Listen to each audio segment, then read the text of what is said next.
If you have your interviews for UK Medical School coming up, you might want to check out this video, which is a slight insight into one of the sessions that we run monthly on the FutureDoc Elite Coaching Programme. Here what we're doing is something called the interview hot seat, where one brave volunteer will put themselves forward to be interviewed by me in front of everybody, and then we do a round robin of feedback and then go through model answers as to how they should answer them. Today is the first of that series, where we're going to be doing an ethical scenario and putting the student under pressure of answering as if it were a real life interview. And then we're going to critique the answer and show how to give the perfect answer so that you can apply these lessons for your interview day. So enjoy, and if there are any types of questions that you'd like me to ask and put up for the next session, just drop them in the comments below and I'll do that very soon. So how this is going to work is that I'm going to ask you the question and then we're going to talk about it. I might have a bit of pushback and ask you some questions. And then I'll just go through kind of model answers and we can talk a little bit about what is best to say in that situation. Okay, cool. So Tijuana, are you ready? If you can unmute yourself. Let me just spotlight you. Yeah.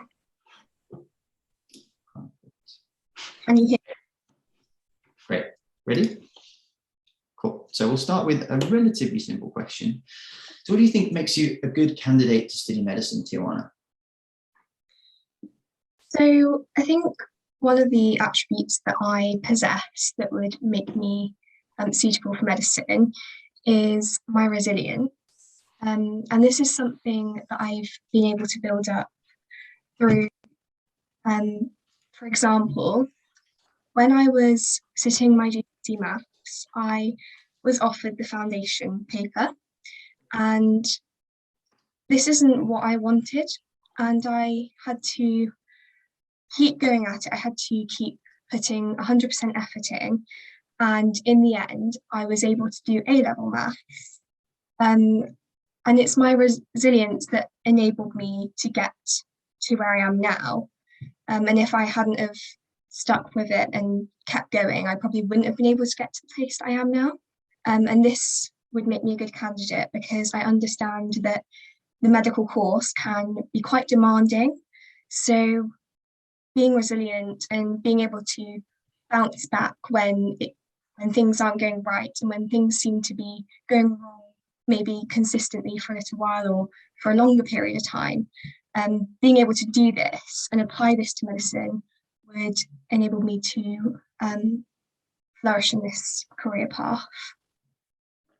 Okay. Are there any other traits or other things that you think would make you a good candidate to become a doctor or to study medicine? So another thing that I would say is that I have good communication skills.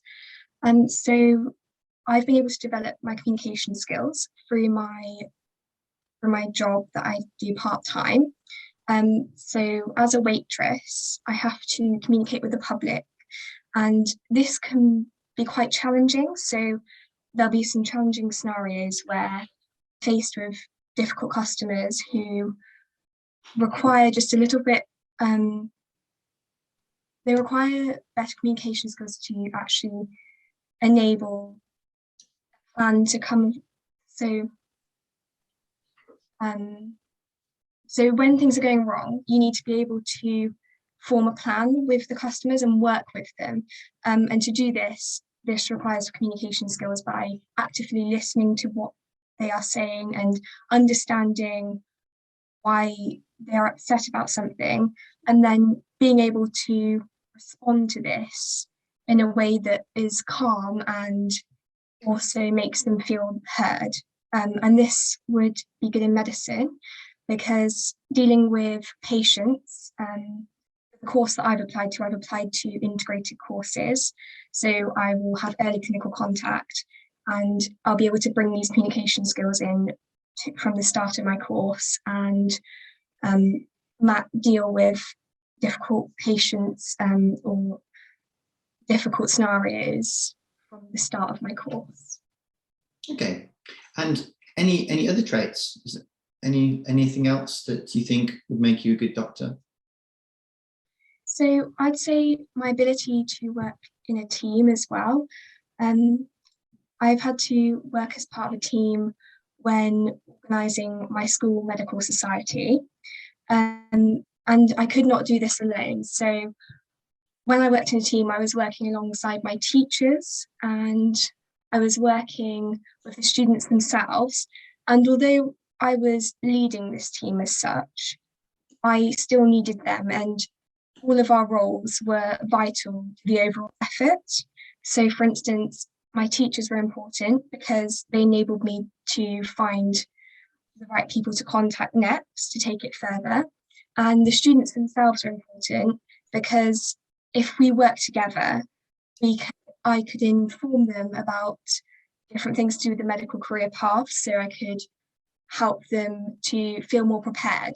And also the fact is that creating a medical society is something that's not easy, and challenges did arise. So having different people within the team to go to and talk to and discuss was brilliant when there were challenges, and it enabled us to overcome them.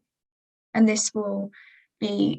I'll be able to apply this in medicine because obviously when you're working as part of the MDT, you need to be able to work with other people, and you need to be able to respect their roles in the MDT and how we are all important in patient-centered care, and that one person only has a limited ability on their own. So you need to be able to appreciate that other people are involved, and this makes it better overall teamwork. Can you tell me what you mean by patient-centered care? So patient-centered care is when the patient is your first priority. So you keep the patient at the forefront of your mind in your decision making. You keep them at the forefront of your mind when thinking about other things to do with your team. So for instance, you might be looking at the case and you say, okay, this patient has this. So this member of the MDT would be best to speak to them. And it also enables the constitutional values of the NHS to work efficiently, because one of them is obviously working together for patients. Okay, fantastic. And so what is it out of these? So the three traits that you named were the resilience, communication, and remind me what the third one was. So it was teamwork. Teamwork. Okay. And what is it? How do you know that those are valuable traits for a doctor to possess? What is it that has made you aware of these? So I've actually gathered these skills from a multiple of different resources.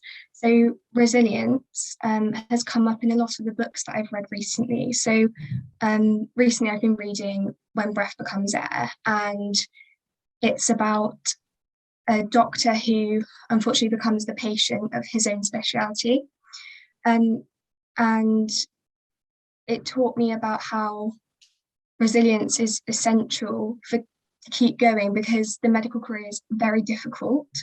And at times, especially in your junior doctor years, the pressure of medicine can become very intense. So this is where I've learned about how resilience is important, to keep bouncing back after difficulties and to do this quickly. And then teamwork, I've learnt about through watching, through having online work experience. So I've been able to observe how the MDT works together to get the patient from primary care to secondary care. And then my communication skills, I've also learned about through my virtual work experience by watching the consultation between a doctor and a young patient, and how gaining the patient's trust required these communication skills. Okay, fantastic. Okay, we'll leave it there. So well done, Joanna. And does everyone please unmute and give a round of applause, or a chat round of applause. Cool. So we're going to do a bit of reflection. So I'm going to start with Tijuana. I'm going to ask you guys after what you think what she did well, what could be improved, and then we'll go through kind of how I would approach a question like this. But Tijuana, what did you think?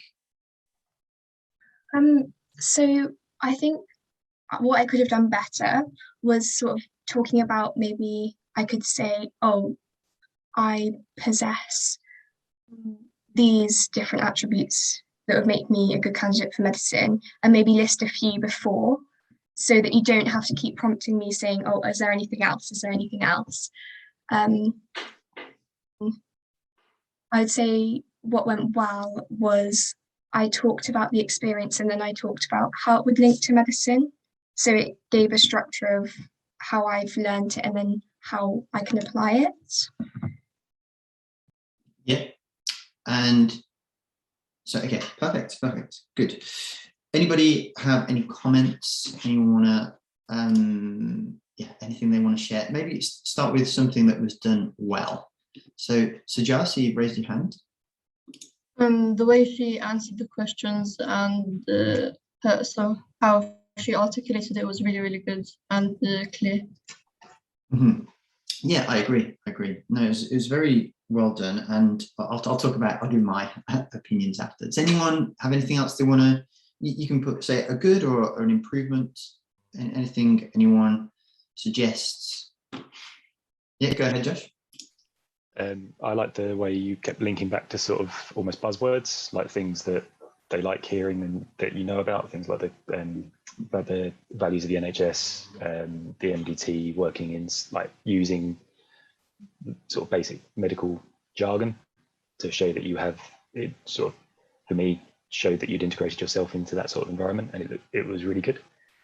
Yeah, absolutely. You don't want to use too, well-placed jargon is fine when you're talking specifically about something, because you use technical words to show that you've experienced it and you've been there and you know what it's all about. So yeah, absolutely. No, I thought it was really nicely done.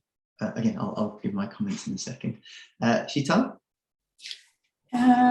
Okay, yeah. So I was just going to say, I really liked how you spoke about like waitressing and things like that. And I just thought maybe you could have emphasized sort of problem solving would have been really good. And showing that you had to sort of think out of the box when things went very wrong. That would have been really cool. But I think you did sort of touch on that, and I liked how you spoke. You linked everything back. So it was like really similar to like how we did our personal statements in terms of linking everything back. So I really like that. But yeah. Yeah, perfect. No, I would agree with all of those points. I think you followed the format really nicely of what the trait is, or what the reason for you was. They were all kind of based around traits. I think I might have said something that prompted you towards traits, or was that what you would have probably said anyway? I think I started with like an attribute, so it kind of led the conversation that way anyway. Yeah. So I think so you did really well. So you said something and something, they were all very relevant. So you didn't say anything random and a bit odd. So you gave good examples, like say, of how you developed them, then went on to, without being prompted, how they relate to medicine. What was really nice was the questions that I was thinking of, you answered before I got a chance to ask them. So that was lovely.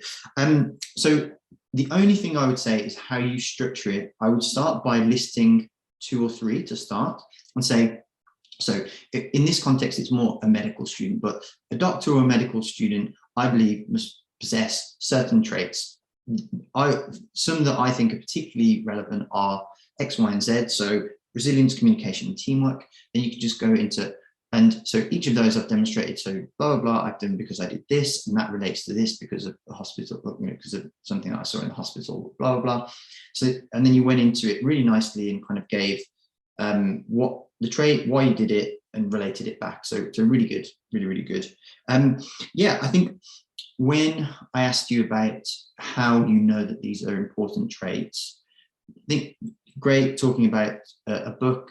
And I really liked, there was a ton of phrase used. Where the doctor becomes a patient of his own specialty. I thought that was just a really nice way of summarizing that book. Kind of giving a very brief synopsis of what it's about. So that was a really nice way of putting that. So yeah, I think the only thing I would say is, with the bit where you go into the description, just be a little bit punchier. Just like, I think it's important because of this. I practiced it because of this. and it relates to medicine because of this. Okay, but no, really good, great start. Go ahead, Josh. I just wanted to ask, so in the personal statement, when I was talking to Charlie about it, it was sort of emphasised that you should try and avoid negative language, like referring to patients as difficult and things like that, and try and find more challenging. Yeah, is it still the case to do that in? I'm assuming it's the approach it the same way in interview. It's all about how you frame it, and it's the realities of medicine and all those sorts of words that people use. It's not all well and dandy. Things go wrong in medicine. People are unwell and become unhappy with being unwell, and it's kind of also wrong to assume that it's all positive and not understand that negative outcomes occur. Patients are unhappy sometimes. Things go wrong. So I think it would be wrong to kind of pretend there aren't challenging situations. I think what Charlie is getting at is how you refer to it, and saying sometimes situations are challenging, the same as in the restaurant when people complain about their food. Yeah, I think that's perfectly reasonable to talk about. Okay, cool. So let me just move so I can see this. So for suitability to medicine, so I always say, start with what's needed to be a good doctor. So I'd say start by listing the 3 or 4 maybe even, and then go into the examples and relate them back. You can even you can use that SCARE framework or SCARE tactic that I talk about in the online course. If you haven't watched the online course, all the foundations, all the knowledge, so Joe was talking earlier about how do you kind of get all the knowledge for all the questions that you might need answered and go through every one. Well, you don't need to do that, but you just need to have exposure to as much as you can. And that online course it's about 15 hours. I mean, obviously you can watch it at double speed. That gives you all those foundations there. It talks about all the things that you need to know stuff about. Obviously, we'll be covering a lot of it in the hot topics, but any famous cases, and then all the core principles, teamwork, professionalism, confidentiality, ethics, all that sort of stuff.